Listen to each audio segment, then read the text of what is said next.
Hi everyone. In this quick guide, I'll show you how to turn on Bluetooth in Windows 11 step by step. First, click on the Start button and open Settings.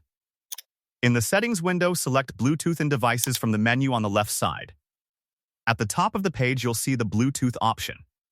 If it's turned off, simply click the toggle switch to turn it on. Once Bluetooth is enabled, your computer will start searching for nearby Bluetooth devices automatically. You can also turn on Bluetooth using the Quick Settings panel. Just press Windows plus A on your keyboard to open Quick Settings, then click the Bluetooth icon. If the icon is highlighted, Bluetooth is active. If you don't see the Bluetooth option, make sure your PC supports Bluetooth and that the Bluetooth drivers are installed correctly. That's all there is to it. Your Windows 11 computer is now ready to connect to Bluetooth devices like speakers, keyboards, mice, and more. Thanks for watching. If this tutorial helped you, be sure to like the video, subscribe to the channel, and check out our other Windows 11 guides for more helpful tips and tricks.